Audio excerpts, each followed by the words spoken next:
ప్రియ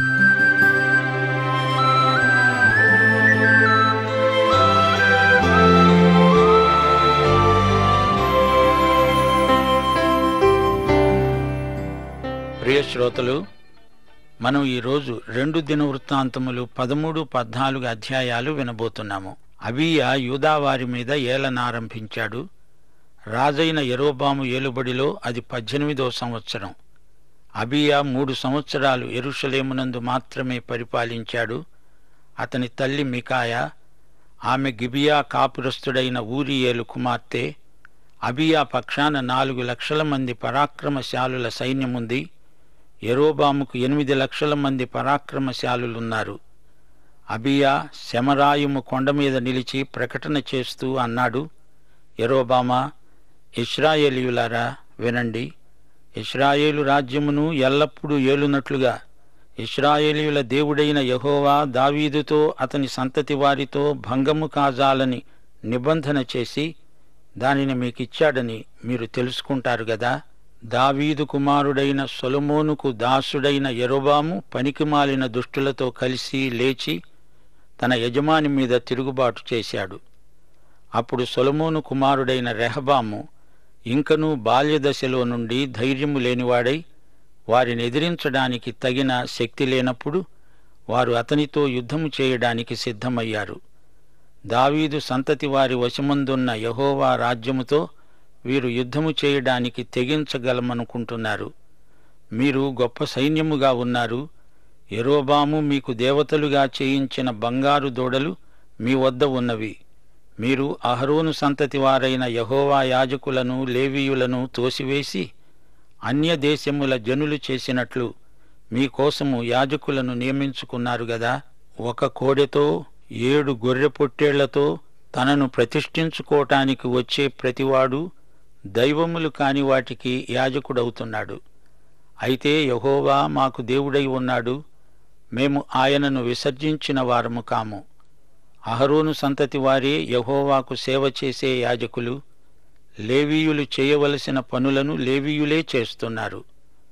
వారు ఉదయాస్తమయములందు యెహోవాకు దహన బలులు అర్పిస్తూ సుగంధ ద్రవ్యాలతో ధూపం వేస్తూ పవిత్రమైన బల్లమీద సన్నిధి రొట్టెలు ఉంచుతూ బంగారు దీపస్తంభాన్ని ప్రమిదలను ప్రతి సాయంత్రము ముట్టిస్తూ వస్తున్నారు.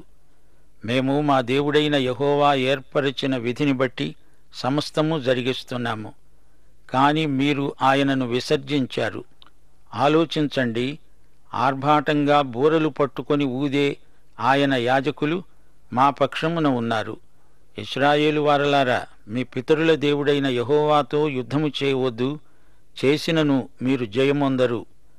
1 రాజులు 15వ అధ్యాయం 3వ వచనంలో అబీయాను గురించి చెప్పబడిన మాట, అతడు తన తండ్రి పూర్వము అనుసరించిన పాపమార్గములన్నిటిలో నడిచాడు. తన పితరుడైన దావీదు హృదయం తన దేవుడైన యెహోవా ఎడల యథార్థముగా ఉన్నట్లు అతని హృదయము యథార్థముగా ఉండలేదు. అయితే దినవృత్తాంతముల గ్రంథంలో ఇతడు దేవుణ్ణి మహిమపరిచినట్లు చెప్పబడింది. 13వ వచనం, యెరోబాము వారి వెనుకటి భాగమందు మాటుగాండ్రను కొందరిని ఉంచి సైన్యము యూదావారికి ముందు మాటుగాండ్రు వారికి వెనుక ఉండేటట్లు చేశాడు. యూదావారు తిరిగి చూచి యోధులు తమకు ముందు వెనుక ఉన్నట్లు తెలుసుకొని యెహోవాకు ప్రార్థన చేశారు. యాజకులు బూరలు ఊదారు. అప్పుడు యూదావారు ఆర్భటించారు. యెరోబాము ఇశ్రాయేలు వారందరూ అబీయా ఎదుట యూదావారి ఎదుట నిలువకుండా దేవుడు వారిని మొత్తాడు. గమనించండి, వారు దేవునికి మొర్ర పెట్టారు. దేవుడు వారి ప్రార్థనకు జవాబిచ్చాడు.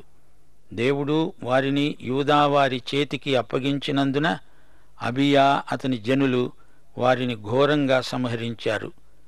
ఇశ్రాయేలు వారిలో 5 లక్షల మంది పరాక్రమశాలురు హతమయ్యారు. ఇది యూదావారికి ఘన విజయం. ఈ ప్రకారం ఇశ్రాయేలు వారు ఆ కాలమందు తగ్గించబడ్డారు. గాని యూదావారు తమ పితరుల దేవుడైన యెహోవాను ఆశ్రయించడము చేత జయమొందారు.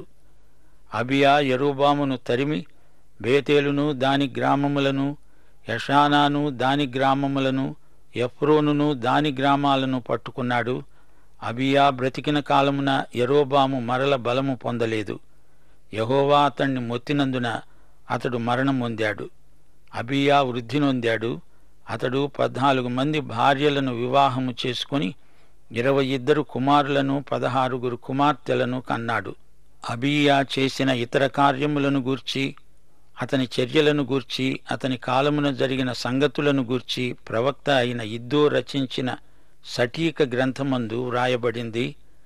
ఇశ్రాయేలు వారికి గొప్ప సైన్యమున్నది, కాని దేవుడు వారి పక్షాన లేడు. యూదావారి సైన్యానికి రెట్టింపు సైన్యం ఇశ్రాయేలు వారికి ఉంది, కాని ఏమి లాభం? లూకాసు వార్త 14 అధ్యాయం 31-32 వచనాలు. ప్రభువు ఉపమానం చెబుతూ అన్నాడు, ఏ రాజైనా మరి ఒక రాజుతో యుద్ధము చేయబోయినప్పుడు తన మీదికి 20,000 మందితో వచ్చేవానిని 10,000 మందితో ఎదిరించే శక్తి తనకు కలదో లేదో కూర్చుండి మొదట ఆలోచింపడా? శక్తి లేని ఎడల అతడు ఇంకా దూరముగా ఉన్నప్పుడే రాయబారము పంపి సమాధానము చేసుకొన చూచును గదా. అయితే ఇక్కడ ఏమి జరిగింది? యుద్ధము అయిపోయేటప్పటికీ 5 లక్షల మంది సైనికులు హతులయ్యారు. అబీయా తన ప్రసంగంలో ఏమన్నాడు? దేవుడే మాకు తోడై మాకు అధిపతిగా ఉన్నాడు. రోమాపత్రిక 8వ అధ్యాయం 31వ వచనంలో అపొస్తలుడైన పౌలు ఇదే మాట అన్నాడు. దేవుడు మన పక్షమున ఉండగా మనకు విరోధి ఎవడు? అబీయా తన దేవుని యందు విశ్వాసముంచాడు, దేవుని వాగ్దానాలను నమ్మాడు.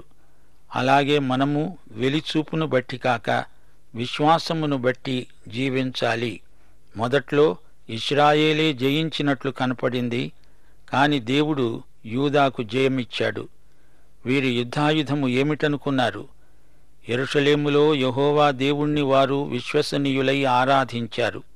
దేవుని ఆజ్ఞలను నమ్మకంగా పాటించారు. దేవుడు వారి పట్ల తన వాగ్దానాన్ని నెరవేర్చాడు. రహస్యమందు మనము దేవునికి విధేయులమైతే బహిరంగమందు మనకు విజయం ప్రాప్తిస్తుంది. యెహోవా సన్నిధిలో ఆనందించేవారు దేవునిపై ఆధారపడి జయించగలరు. ఇప్పుడు మనం 14వ అధ్యాయానికి వస్తున్నాము. అబీయా తన పితరులతో కూడా నిద్రించగా దావీదు పట్టణమందు పాతిపెట్టారు. అతనికి బదులుగా అతని కుమారుడైన ఆసా రాజయ్యాడు. ఇతని పరిపాలన కాలంలో దేశం 10 సంవత్సరాలు నెమ్మది పొందింది.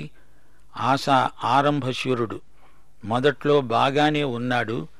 ముగింపులో అతని జీవితం విషాదాంతమైంది. మొదట దేవుని మీద ఆధారపడ్డాడు గనుక అతనికి ఘన విజయం కలిగింది. ప్రవక్త మాట విన్నాడు, విగ్రహాలు తొలగించాడు, దేవుని యందలి తన విశ్వాసాన్ని పునరుద్ఘాటించాడు. రాజమాతను ఆమె భ్రష్టత్వాన్ని బట్టి తొలగించాడు, గొప్ప ధైర్యం ప్రదర్శించాడు. ఆసా తన దేవుడైన యెహోవా దృష్టికి అనుకూలముగా యథార్థముగా నడిచినవాడై అన్య దేవతల బలిపీఠాలను పడగొట్టాడు, ఉన్నత స్థలాలను పాడు చేశాడు, ప్రతిమలను పగులగొట్టాడు, దేవతాస్తంభాలను కొట్టివేశాడు. వారు పితరుల దేవుడైన యెహోవాను ఆశ్రయించాలని, ధర్మశాస్త్రమును బట్టి విధిని బట్టి క్రియలను జరిగించాలని యూదా వారికి ఆజ్ఞాపించాడు. ఉన్నత స్థలాలను సూర్యదేవతా స్తంభాలను యూదావారి పట్టణములన్నిటిలో నుండి తీసివేశాడు. అతని ఏలుబడి యందు రాజ్యము నెమ్మదిగా ఉన్నది. ఎక్కడా యుద్ధాలు జరగలేదు.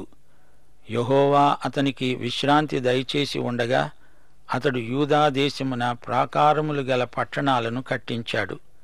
ప్రియ సోదరీ సోదరులారా, ఆసా పరిపాలనా కాలంలో మొదటి ఉజ్జీవం వచ్చింది. ఉజ్జీవం రావాలంటే ఒక జాతిలో కాని, దేశంలో కాని, కుటుంబంలో కాని దేవునికి ఇష్టము కాని వాటిని ముందు తొలగించాలి. ఉజ్జీవం అంటే కొండ శిఖరాన్ని ఎక్కడం. ఇది ఊర్ధ్వముఖమైన ప్రయాణం. దక్షిణ రాజ్యంలో 5 రాజులున్నారు. వారి కాలంలో ఉజ్జీవం వచ్చింది. ఉత్తర రాజ్యంలో ఎన్నడూ ఉజ్జీవం అనేది రానేలేదు. ఉత్తరాన 19 మంది రాజ్యమేలారు. వారిలో ఏ ఒక్కడూ మంచివాడు లేడు. దక్షిణ రాజ్యాన్ని 20 మంది పరిపాలించారు. వారిలో 10 మంది మంచివారు. ఈ 10 మందిలో 5 ఇంకా మంచివారు. ఆసా, యెహోషాపాతు, యోవాషు, హిజ్కియా, యోషియా. వీరి పరిపాలనా కాలంలో ఎన్నో సంస్కరణలు అమలుపరచబడ్డాయి. ఈ 5 రాజుల్లోనూ సామాన్య లక్షణాలు కొన్ని ఉన్నాయి, కొన్ని తేడాలు కూడా ఉన్నాయి. సొలొమోను ఆసాకు ముత్తాత, రెహబాము తాత. అబియా ఇతనికి తండ్రి. ఇతడు మంచివాడు, శాంతిప్రియుడు. అయితే ఇథియోపియాతో యుద్ధము చేయక తప్పలేదు. ఆసా ప్రకటన విన్నారా? మనము మన దేవుడైన యెహోవాను ఆశ్రయించాము. ఆయనను ఆశ్రయించినందున మన చుట్టూ నెమ్మది కలుగచేశాడు. దేశమందు మనము నిరభ్యంతరంగా తిరగవచ్చు. వాటికి ప్రాకారాలను, గోపురాలను, గుమ్మాలను, ద్వారబంధాలను అమర్చుకుందాము. ఈ విధంగా వారు పట్టణాలను కట్టి అభివృద్ధి నొందారు. ఆసాకు ఉన్న సైన్యము బలమైనది. వారందరూ పరాక్రమశాలురు. డాళ్ళు, ఈటెలు పట్టుకునేవారు 3 లక్షల మంది యూదావారు. కేడెములు ధరించి విల్లు వేసేవారు 2,80,000 మంది బెన్యామీనీయులు. కూషీయుడైన జరహు వారి మీద దండెత్తి వచ్చాడు. మారేషా వరకు వచ్చాడు. అతనికి వేలాది సైన్యముంది. 300 రథాలున్నాయి. ఆసా అతన్ని ఎదుర్కొన్నాడు. ఆసా శాంతిప్రియుడు నిజమే, అంతేకాదు అతడు ప్రార్థనాపరుడు. 11వ వచనం. ఆసా తన దేవుడైన యెహోవాకు మొర్రపెట్టి ప్రార్థించాడు. యెహోవా, విస్తారమైన సైన్యము చేతిలో ఓడిపోకుండా బలములేని వారికి సహాయము చేయడానికి నీకన్నా ఎవరూ లేరు. మా దేవా యెహోవా, మాకు సహాయము చెయ్యి. నిన్నే నమ్ముకొని ఉన్నాము. నీ నామమును బట్టి ఈ సైన్యాన్ని ఎదిరించడానికి బయలుదేరి ఉన్నాము. యెహోవా, నీవే మా దేవుడవు. నరమాత్రులను నీపై జయమొందనీయకు. యెహోవా, ఆ కూషీయులను ఆసా ఎదుట, యూదావారి ఎదుట నిలువనీయక వారిని మొత్తినందున వారు పారిపోయారు. ఆసా ప్రార్థనకు వెంటనే జవాబు వచ్చింది. ఆసా ప్రార్థన నిరాశా ప్రార్థన కాదు, నిరీక్షణతో కూడిన ప్రార్థన. ఆసా ప్రార్థన ఎంతో బలమైనది, మనఃపూర్వకమైనది. ఆసాను బట్టి యూదా జాతికి గొప్ప ఉజ్జీవం కలిగింది. ఆసా అతనితో కూడా ఉన్నవారు గెరారు వరకు వారిని తరుమగా కూషీయులు మరల పంక్తులు తీర్చలేదు. యెహోవా భయము వలన, ఆయన సైన్య భయము వలన వారు పారిపోయారు. యూదావారు విశేషమైన కొల్ల సొమ్ము పట్టుకున్నారు.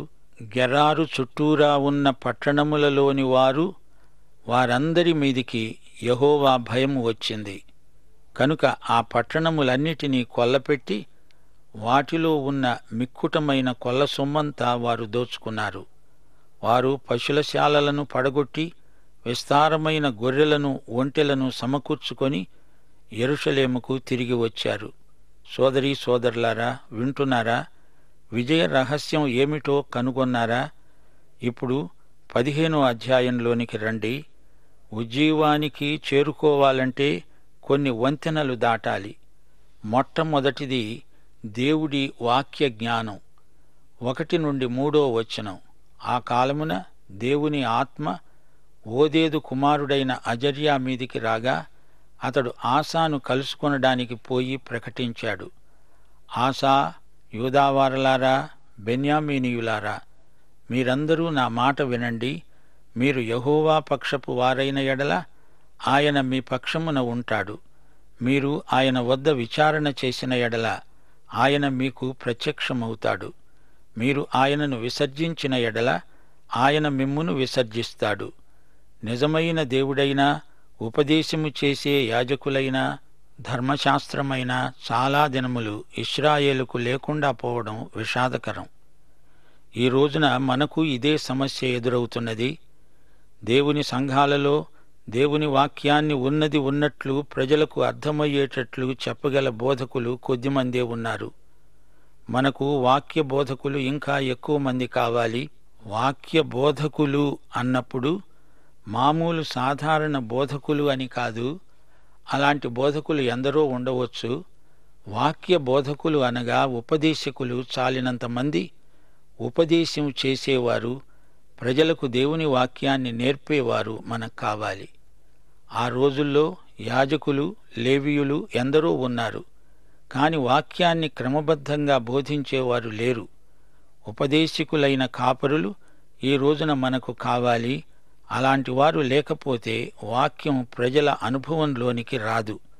శ్రమలయందు వారు ఇశ్రాయేలీయుల దేవుడైన యెహోవా యొద్దకు మళ్ళుకొని ఆయనను వెదకినప్పుడు ఆయన వారికి ప్రత్యక్షమయ్యాడు. దేవుడు అబద్ధికుడు కాడు. దేవుడు అంటున్నాడు, నీవు నన్ను వెదకితేనే నీకు దొరుకుతాను. ప్రియశ్రోతలారా, ఆత్మ పరీక్ష చేసుకుందాము. దేవుని వాక్యం మీకు సమృద్ధిగా కావాలి. వాక్యం లేకపోతే దేవుని ప్రత్యక్షం కలుగదు. ఆ కాలములో దేశముల కాపురస్తులందరిలో గొప్ప కల్లోలములు కలిగినవి గనుక తమ పనిపాటలను చక్కపెట్టుకోవడానికి తిరిగేవారికి సమాధానం లేదు. దేవుడు జనములను సకల విధాలైన బాధలతో శ్రమ పెట్టాడు గనుక జనమును పట్టణాన్ని పాడు చేశాయి. మీరు బలహీనులు కాక ధైర్యం వహించండి, మీ కార్యం సఫలమవుతుంది. అజర్యా వచ్చి వారికి అసలు సమస్య ఏదో తేటగా చూపించాడు. ఈ సందేశమే నేడు నీకు నాకు కూడా వర్తిస్తుంది. అసలు సమస్యలకు మూలమేదో తెలుసుకోవాలి. దేవుడు లేకుండా దేవుణ్ణి కాదని ఎంత మేధావి అయినా పరిష్కారం కనుగొనగలడా? చరిత్ర నేర్పే సత్యమిదే. దేవుని యందలి స్థిరమైన విశ్వాసమే సమస్యలకు శాశ్వత పరిష్కారం. ఆసాను చూడండి. పరిపాలకుడు ఎంత గొప్పవాడైనా అతడు దేవుణ్ణి సంప్రదిస్తేనే కాని జ్ఞానం సిద్ధించదు. మానవ జ్ఞానం అపజయానికి, అరాచకానికి దారితీస్తుంది. ఆసా దేవుని వైపునకు తిరిగాడు. ప్రవక్త వచ్చి అతణ్ణి ఎంతో ప్రోత్సహిస్తున్నాడు. ప్రవక్త ప్రవచించిన ఈ మాటలు ఆసా విన్నప్పుడు ఆసా ధైర్యం తెచ్చుకొని హేయములైన విగ్రహాలన్నిటినీ తీసివేశాడు.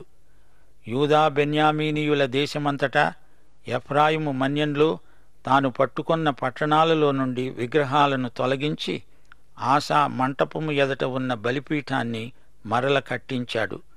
అందరినీ సమకూర్చాడు. వారందరూ యూదా బెన్యామీనీయులు. ఎఫ్రాయిము, మనష్షే, షిమ్యోను గోత్రస్థానముల నుండి వచ్చి వారి మధ్య నివసించే పరాయి జనం అందులో ఉన్నారు. దేవుడైన యెహోవా అతనికి సహాయకుడై ఉండడం చూచినవారై ఇశ్రాయేలు వారిలో నుండి విస్తారమైన జనులు ఆసా పక్షాన చేరారు. వారంతా నిష్కర్షగా తీర్మానించుకున్నారు. పూర్ణ హృదయముతో, పూర్ణాత్మతో మా పితరుల దేవుడైన యెహోవా వద్ద మేము విచారణ చేస్తాము. పెన్నలే కాని, పెద్దలే కాని, పురుషులే కాని, స్త్రీలే కాని యెహోవా వద్ద విచారణ చేయని వారికి మరణశిక్ష విధిస్తాము. ఆసా ఏలుబడిలో 15వ సంవత్సరం 3వ నెల వారందరూ యెరూషలేములో కూడుకొని తాము తెచ్చిన కొల్ల సొమ్ములో నుండి ఆ రోజున 700 ఎద్దులు, 7,000 గొర్రెలు యెహోవాకు బలులుగా అర్పించారు. వారు ఎలుగెత్తి పెడబొబ్బలు పెడుతూ మేళములతో, బూరల నాదములతో, భేరీధ్వనులతో యెహోవా సన్నిధిలో ప్రమాణం చేశారు.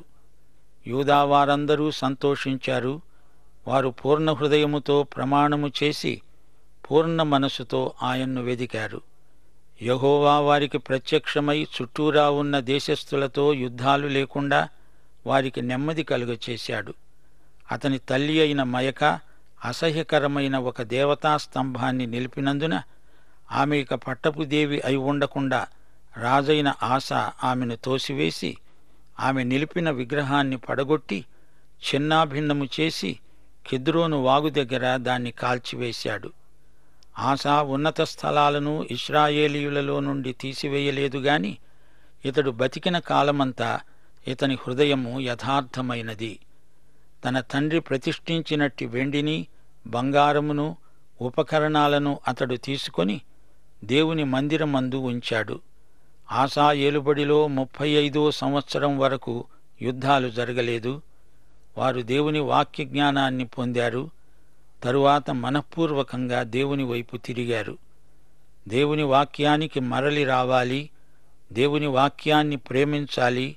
లేకపోతే ఉజ్జీవం రాదు. ఆ తరువాత దేవుణ్ణి వెతకాలి, అన్వేషించాలి. వెతికే వారికి దొరికే దేవుడు మన దేవుడు. వాక్యానుసారమైన పవిత్రత రానిదే ఉజ్జీవం లేదు. తల్లి అని కూడా లెక్క చేయకుండా ఆమెను తొలగించాడు. ఆమె విగ్రహారాధికురాలు. పరిశుద్ధత అంటే నీ పద్ధతులు అనుసరించని వారిని విమర్శించటం కాదు. ఉజ్జీవం నీతో నాతో వ్యక్తిగతంగా మొదలవ్వాలి. అంతే. పాఠం సమాప్తం. ప్రభు అయిన యేసుక్రీస్తు వారి దివ్యకృప, తండ్రి అయిన దేవుని పరమ ప్రేమ, పరిశుద్ధాత్మ యొక్క అన్యోన్య సహవాసము మనందరికీ సదాకాలము తోడై ఉండునుగాక. ఆమేన్.